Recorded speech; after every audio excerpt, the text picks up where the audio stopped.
Om Namah Shivaya.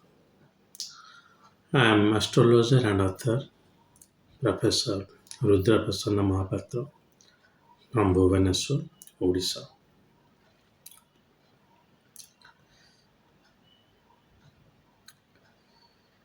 Today, I'll tell about something which I would rather term as Ardha Yoga. What? Ardha Yoga.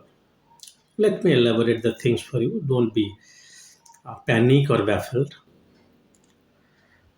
I always say that yogas are planetary combinations in a chart, indicating good or bad. Good, Subha Yoga; bad, Asubha Yoga. They are the promises of horoscope. For me personally, yogas are like catalyst or obstructor to a chart. Very primary definition of yoga is this. Your chart has got two or three benefic yogas. Gajakesari, oh, you will just become next to Amit Saha. No, not like that. Even I can become an MP.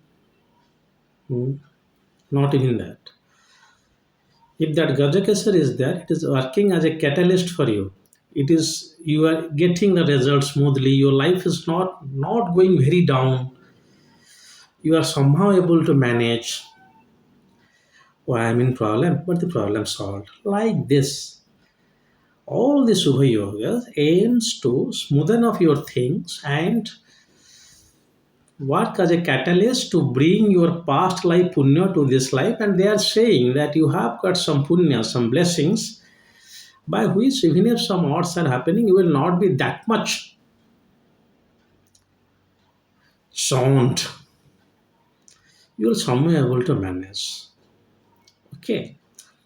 Similarly, Shiva, Khala Yogas are saying that even if you have some good indications are there in the planets, like you see the Bhava Bhava as a correct principle, but the Khala Yoga are obstructing.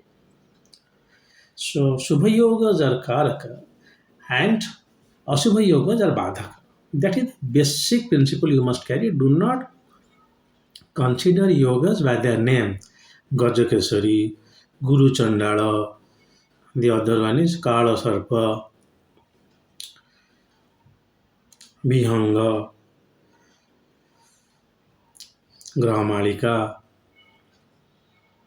or the Raja Yogas, or there are many other Raja Yogas like that. Now, coming to the concept Ardha Yoga. Let's explain Purna Yoga.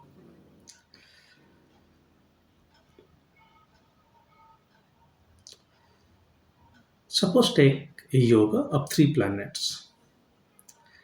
Let's consider a very simple Raja Yoga. What is that? Lagnesha and the Bhagyesa are in conjunction, aspected by the Sutesa. Conjunction of first and ninth lord, aspected by the fifth lord. Clear? Very good yoga.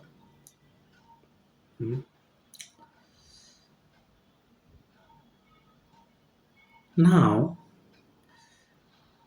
suppose this is a yoga. Now, can I say if there is a conjunction of Lagnesha and Bhagyesa and the aspect is not there, fifth house aspect is not there, let's divide the yoga. One is the conjunction of Lagnesha and Bhagyesa, other is the aspect of Sutesa or the fifth house, fifth lord. Fifth lord. If the fifth lord is not aspecting, they are in conjunction. Can we also call it that we will get some benefits of this yoga? You should.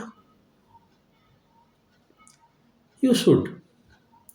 But in the classics it is mentioned, no, this is your Raja Yoga if first and Bhagyasa and Agnesha Jukta and Drushta by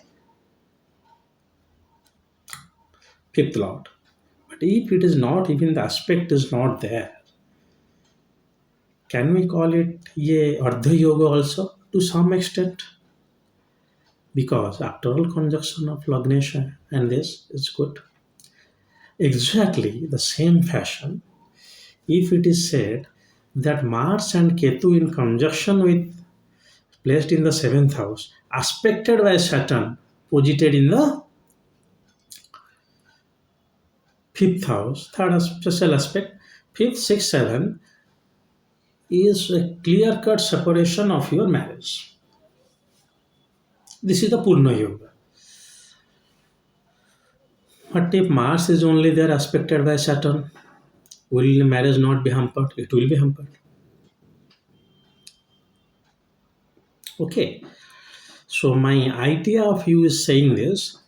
If you are a yoga guy, I have seen that many people always look at the yogas, your chart has all these yogas. The planets ruling at that time, the dasa going on will deliver the result. Yogas are just catalyst or obstruction. That's it. If you relate yoga in that fashion, you will able to predict the chart very clearly. If you see there is a connection of the sixth lord with the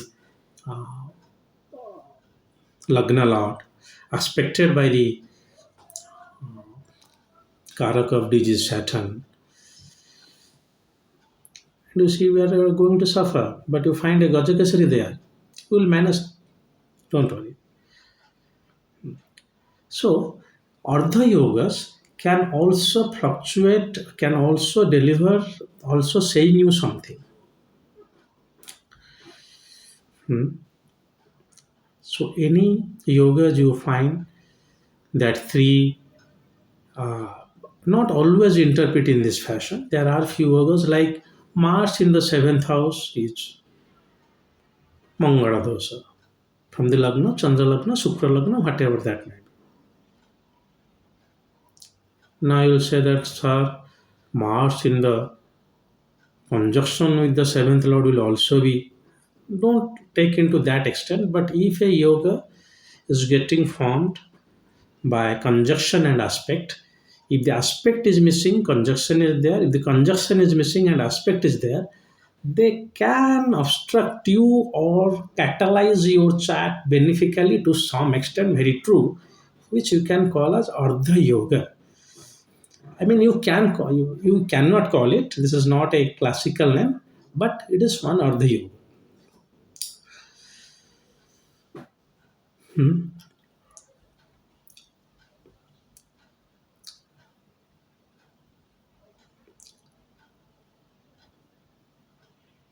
So, like Purna Yoga, you can also look at the Ardha Yoga. But disclaimer is, please don't try to look the perspective of Ardha Yoga always. Please look that whether the yoga is getting fulfilled or not. If it is not fulfilled, till then you are finding there sufficient maleficent or beneficent is there, then it can act. It will definitely act. Like Anshika Kala Sarpa, where people are coming and you might have heard my videos on Baikul Kala Sarpa, which is quite logical. So similarly, if Gajakesari, if you say that Jupiter and Moon conjunction, what if they are in 180-degree aspect? Moon in Capricorn, Jupiter in Cancer. Exalted Jupiter is aspecting Moon. Can we call it a Gajakesari? Even if we not, but this aspect of Jupiter and Moon, direct aspect, is definitely giving one boost to your chart. It is not a Gajakesari yoga. You can call it Ardha Gajakesari yoga. No, don't say it like that. Don't adulterate any term. Don't use this Ardha yoga. But this is still then saying a connection between these two planets. Applying the memory capsules of Guruvar Kendra, PSC, all the yogas are based on PSC placement, its conjunction and aspect. If A is missing, only PC is there, it will also work to some extent. Very logical, very true. I mean, you can check it in the horoscope. Hmm? So, do not always look for this. Purna Yoga, if they are not getting completed, then no, it's not happening. Lagnesha in conjunction with Bhagyasa aspected by the fifth lord is a Raja Yoga. Fifth lord aspect is not there. But only conjunction of Lagnesha and Bhagyasa is not good. It's also good. Yes, had it been a Purna Yoga, Purna Phala would have been there. Now it is Ardha Yoga. So those person primarily look at the yogas. For your information, I take yogas completely secondary aspect.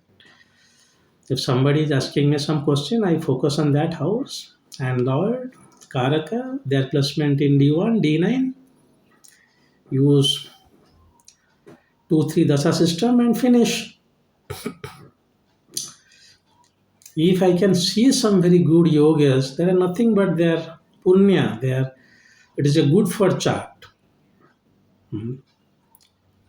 So first thing, please do not interpret the yogas literally. Shubha yoga always benefit for the chart. It indicates that they are always pushing the chart and not or protecting the chart. Native. Khala yogas are always drawing the native backward. Very simple definition of yoga is this. Never interpret Gajakesari literally, or else you will end up. Even the person who is toiling Delhi hard laborer, Gajakesari. Maybe in the D1, D9 also. Uh, but he's toiling. But he's happy. His family is good. He has got 2 children. His wife is also coming to work with him.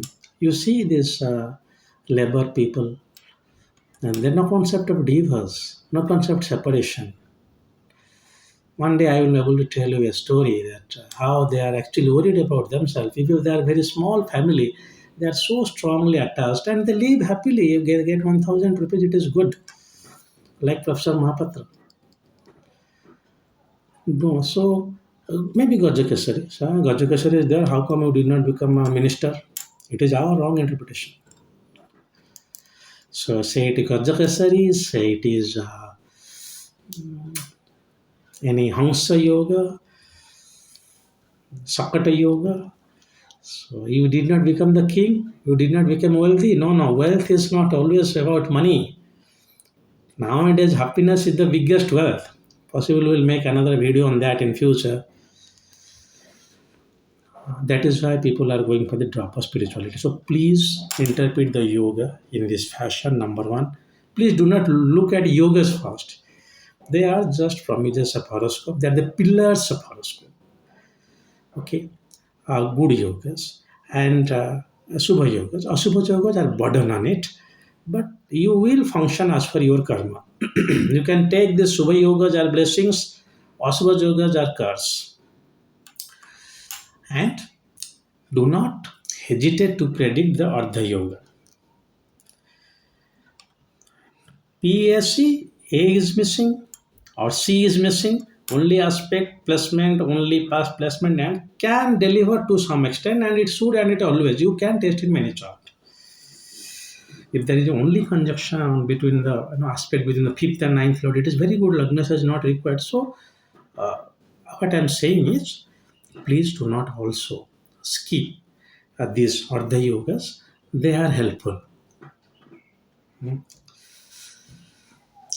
So, I hope you understand the video, and now onwards, will also, if you are a yogic man, I mean astrological yogic man who are just looking at yogas first, please do not interpret the yogas literally and also negate any yoga, even if it is not fructifying fully, fulfilling the PAC completely. Partial things can be considered true or the yoga, and you can test it in n number of charts, whether it is Khada or Subha. Well, if you have something to say, please write it in the comment box. You like my videos, you can try think of supporting me by the payment link given below. For consultation, all the links are given. Now I am thinking that many people are coming to me so that they can get connected with me. They just want to gossip with me. Please do not use my WhatsApp number for that purpose. That number is specifically given for consultation. Even I don't have a big office setup, so I manage the things. So I have given my number there only for consultation. If you want to know something else, you can write email. You can write in the comment box of YouTube, sir, I need a video on this. So first visit the website. If you find my consultational fees and other processes are okay, pay there, then come to me. I shall be highly obliged. If you are not for consultation also, definitely I will extremely obliged. That will be very relaxing for me. Uh, so anyway, this is all for today. If Lord Mahadeva wants, I will come up with another new video soon. Till then, God bless you all. Om Namah Shivaya.